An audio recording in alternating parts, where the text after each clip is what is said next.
Sehat, halo apa kabar? Salam sehat dari kami yang ada di sini. Dan tentunya di kesempatan hari ini yang luar biasa, bincang-bincang kita di hari ini sangat istimewa. Karena bersama Vito Samadupai tentunya ini keluarga sehat akan banyak mendapatkan informasi terkait kesehatan. Dan hari ini kita akan membahas satu tema yang istimewa terkait satu penyakit yang memang banyak sekali ini diderita oleh masyarakat Indonesia, yaitu penyakit asam urat ya. Dan di samping saya sudah ada ini beliau yang istimewa bersama kami di sini, yaitu formulator dari Vito Samadupai, ada Bapak Bambang Sukojo. Halo Bapak, apa kabar? Alhamdulillah baik Om. Sehat ya? Alhamdulillah sehat. Oke, kalau kita berbicara tentang asam urat nih, pasti keluarga sehat di seluruh Indonesia kalau usianya ini sudah memasuki 40 tahun gitu, pasti merasakan yang namanya kaki itu kadang sakit sekali ya, kayak ditusuk-tusuk jarum atau ini apa namanya, jari-jari nih atas-atasnya, pucuk-pucuknya terasa kayak ditusuk-tusuk jarum gitu. Itu memang itu bisa disebut asam urat nggak sih Pak sebetulnya yang seperti itu? Ya, gini. Jadi asam urat itu adalah radang sendi Om. Radang sendi. Radang sendi yang diakibatkan karena terlalu banyaknya purin. Jadi purin dalam tubuh itu karena faktor makanan yang kita makan. Jadi makanan yang mengandung kacang-kacangan, atau kemudian melinjo dan lain sebagainya itu memang mengandung banyak purin sehingga itu akan menimbulkan rasa nyeri di persendian. Jadi terasa panas, biasanya di persendian-persendian. Itu terjadi pada saat malam hari saja atau setiap saat itu bisa terjadi nih Pak Bambang? Nah, biasanya kalau untuk asam urat itu biasanya habis jam 6 itu baru terasa. Jadi, 6 sore? 6 sore. Berarti itu, malam dong? Iya, malam itu baru terasa. Karena untuk di pagi hari sampai siang hari itu biasanya kan untuk aktivitas. Itu memang sakitnya luar biasa karena itu seperti kristal-kristal putih gitu. Itu yang disebut juga tofu. Tofu itu adalah seperti kristal putih yang berbentuk seperti jarum. Jadi kita bisa lancip-lancip gitu ya. Betul, kalau kita bisa, jarum itu kan lancip gitu. Iya, kita bisa membayangkan kalau seperti kristal yang seperti duri itu kan seperti jarum kan rasanya mesti sakit. Nah itu seperti itu kalau untuk asam urat. Asam urat. Kalau dari segi makanan tadi kan sempat disebut kacang-kacangan, melinjo dan yang lain. Ada pantangan nggak sih yang harus dihindari oleh penderita asam urat yang masih ringan atau bahkan yang sudah kronis ini? Nah, jadi untuk penderita asam urat itu sebaiknya dihindari nih golongan kacang-kacangan. Kacang-kacangan. Ya, kacang-kacangan itu pasti. Kemudian kacang tanah, kacang mete gitu semua yang mengandung purin. Itu enak itu tapi ya? Iya, jadi purinnya terlalu tinggi. Jadi seperti melinjo itu juga nggak boleh. Jadi seperti daunnya itu juga nggak boleh. Daunnya pun juga tidak bisa, tidak boleh dikonsumsi ya? Nggak untuk penderita asam urat. Untuk penderita asam urat. Jadi seperti empengnya sendiri itu juga nggak boleh.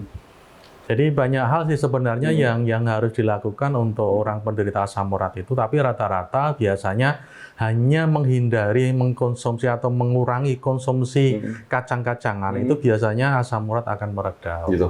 Atau mungkin intensitasnya seminggu hanya boleh makan berapa gram gitu aja kalau pas pengen? Ya bisa, seperti itu juga bisa. Tapi tempe tahu masuk nggak sih di kategori itu? Tempe tahu untuk kategori ini karena dia mengandung kacang-kacangan yang berprotein tinggi, itu sementara untuk tidak diperbolehkan dulu. Dihindari ya? Betul. Yang diperbolehkan apa ini untuk penderita asam urat? Nah kalau untuk asam urat itu pertama nih menghindari kacang-kacangan dulu itu, kemudian yang diperbolehkan cuman hanya sekedar sayur dan buah. Sayur dan buah ya? Sayur dan buah. Jadi kurangi karbohidratnya, kemudian sayur dan buah.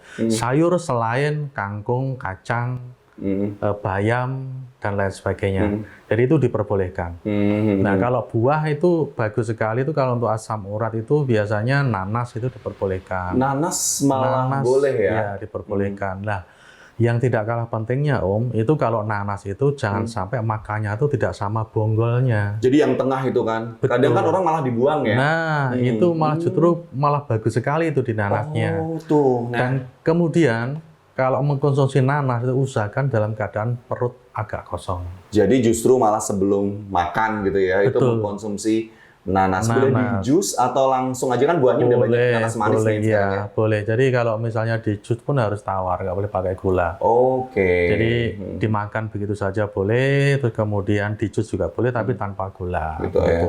Nah, karena asam urat itu adalah yang memproduksi adalah ginjal, maka saran saya adalah olahraga. Karena asam urat itu bisa keluar dari tubuh kita, itu tatkala keluar dari feses, dari urin dan keringat. Gitu. Jadi tatkala kita bisa menjaga pola makan kita yang baik dan kemudian olahraga yang cukup, insya Allah asam urat akan hilang. Jadi olahraga itu tetap penting ya. Nomor 1. Meskipun itu cuman jogging, yang penting bisa keluar keringat gitu. Minum air putih yang banyak. Minum air putih itu harus wajib. Baik. Nah, sekarang ini kan gini, kadang orang juga aduh ribet beli nanas harus motong-motong begitu kan. Kemudian harus menghindari si A, si B, si C. Itu tadi makanan-makanan. Nah, simpelnya kita punya yang namanya itu Fitosa Pahit kan. Nah, yang kita lihat di sini Fitosa Pahit ini memang kandungannya itu luar biasa. Jadi saya sempat belajar juga ke beliaunya nih, Keluarga Sehat, di mana ada ekstrak bunga rosella, kemudian juga ada jinten hitam, terus apa namanya ini perwoceng, terus pasak bumi. Nah, kalau dibuat untuk asam urat nih Fitosa ini bagus kan ini? Iya, jadi Fitosa itu saya rekomendasikan untuk keluarga sehat semuanya. Itu bisa untuk menjaga atau mengurangi seseorang yang mengidap asam urat. Jadi karena di dalam madu pahit Fitosa tersebut itu ada berbagai macam komposisi yang di dalamnya itu ada berbagai macam komposisi yang diantaranya bisa meluruhkan lemak, kemudian bisa meluruhkan air seni kita. Karena memang asam urat itu harus keluar di antara karena yang produksi adalah ginjal, itu makanya keluarnya pun harus lewat keringat, air seni, feses dan lain sebagainya. Di antara komposisi yang ada di Fitosa itu adalah ada yang bisa mengeluarkan atau meluruhkan air seni secara banyak. Begitu. Jadi bagus ya. Ini akan terasa ketika sudah minum berapa kali atau berapa sendok gitu sih Pak Bambang? Ya, kalau asam urat tuh. Ya kalau sifat daripada herbal itu itu sifatnya slow release ya. Jadi slow release itu pelan tapi pasti. Bukan berarti kayak obat-obat kimia yang begitu diminum langsung ada reaksi. Tapi reaksinya tersebut itu justru akan mengundang berbagai macam penyakit yang menyertai daripada obat tersebut. Kalau di herbal ini adalah aman, cuman sifatnya dia adalah slow release, jadi pelan tapi pasti. Nah, bagi orang yang sudah mengidap asam urat, ya harus sabar mengkonsumsi 1 botol dulu, kemudian 2 botol dulu. Insya Allah nanti 2 botol aja sudah agak lumayan, asal disertai dengan olahraga dan mengurangi asupan-asupan yang tidak diperbolehkan oleh penderita asam urat, begitu Om. Tapi kan juga nggak menutup kemungkinan habis setengah botol sudah bisa enakan, juga, tergantung kondisi. Kondisinya masih ringan. Tapi kalau yang asam uratnya sudah terlalu parah itu biasanya kondisinya sampai nggak bisa jalan juga kan ada ya? Ada, seperti itu ada ya. Jadi sampai ini kadang kan gini ya Om Bambang atau Pak Bambang, maaf, apa namanya tuh? Kadarnya itu untuk perempuan itu minimal berapa? 5 ya? 5 sampai 6. 5 sampai 6 untuk laki-laki? Untuk laki-laki 7. Kemarin tuh ada pasien gitu kan. Jadi beliau itu sampai 17. Jadi di jari-jarinya tuh sampai ada benjolan-benjolan. Itu sampai nggak terasa itu katanya. Akhirnya disarankan minum Fitosa Pahit ini dan alhamdulillah ini sudah mulai turun ke 11 begitu. Bahkan sering ke rumah sakit gitu kan beliaunya ini. Jadi itu seperti kapur Om. Jadi kapur yang menumpuk itu bersifat tajam seperti yang dikatakan tofu seperti itu. Begitu. Jadi itu nanti kalau sering mengkonsumsi madu pahit Fitosa, terus kemudian olahraga yang cukup, kemudian makanan itu semua yang dipantangin oleh si asam urat itu dikurangi semua, ya insya Allah nanti akan mereda sendiri dengan sendirinya. Jadi ternyata Fitosa Pahit ini akan lebih memudahkan gitu kan, memudahkan keluarga sehat yang sedang mengalami asam urat. Ini harganya sangat terjangkau, tetapi dengan khasiat yang sangat memukau. Dan kalau ingin mendapatkan Fitosa Pahit ini sekarang banyak. Tadi di bawah ini kan ada running text nih yang lagi jalan. Bisa didapatkan di mana saja, ada di Shopee. Pokoknya kalau kepengen fit ya minum Fitosa madu pahit itu ya. Nanti kita akan ketemu lagi di perbincangan yang lebih seru nih terkait asam urat. Masih banyak lagi yang lainnya di edisi berikutnya. Tentunya masih bareng bersama formulator hebat kita yang menemukan Fitosa madu pahit yang viral di seluruh Indonesia. Pokoknya kalau kepengen fit, ya minum Fitosa madu pahit. Tahu nggak sih kalau jajanan pasar ini berbahaya? Iya, berbahaya kalau dikonsumsi oleh penderita asam urat.